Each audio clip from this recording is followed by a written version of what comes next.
cette seconde vidéo consacrée à Google Sites.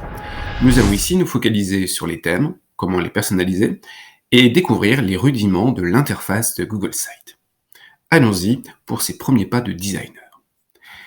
Nous sommes déjà connectés sur Google Sites comme vous pouvez le constater. Vous remarquerez que l'écran est divisé en deux parties. Nous avons un panneau en haut et ensuite les sites que nous avons récemment créés. Vous retrouverez ici d'ailleurs les sites du Google Classroom. Nous allons cliquer sur Galerie de modèles pour découvrir la gamme de modèles de Google Sites. Vous voyez qu'il y en a un peu pour tous les goûts, hein, autant du portfolio photo qu'un espace de tutoriel, un espace dédié à une équipe de travail, etc. Chacun de ces thèmes peut bien évidemment être personnalisé. Nous allons opter pour ce modèle de club. Voilà, notre site est à présent chargé. Chaque élément de Google Sites est un bloc, nous pouvons donc le personnaliser. Nous pouvons changer la feuille de style, comme vous pouvez le constater ici.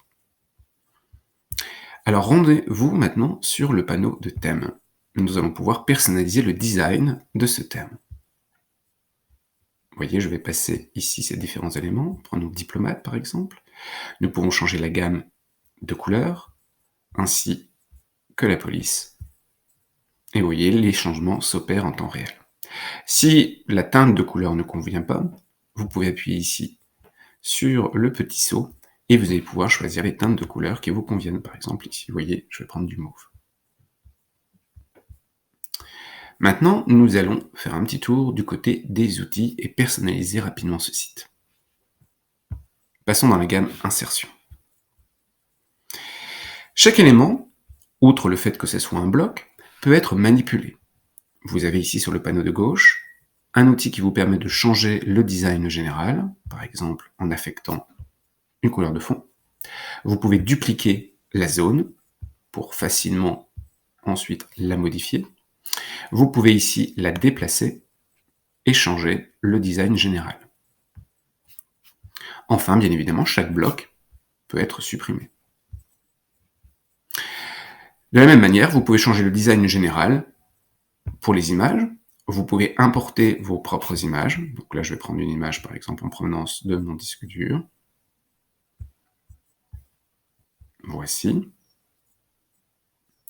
Vous pouvez bien évidemment aussi opter pour une recherche d'images intégrée en prenant sélectionner une image et cette fois à partir d'une URL ou à partir d'une recherche Google. Par exemple ici, nous allons mettre Charleroi, Belgique.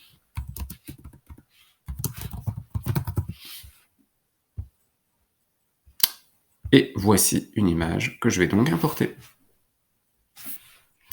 Concernant les éléments de design, vous pouvez aussi opter pour des mises en page totalement différentes.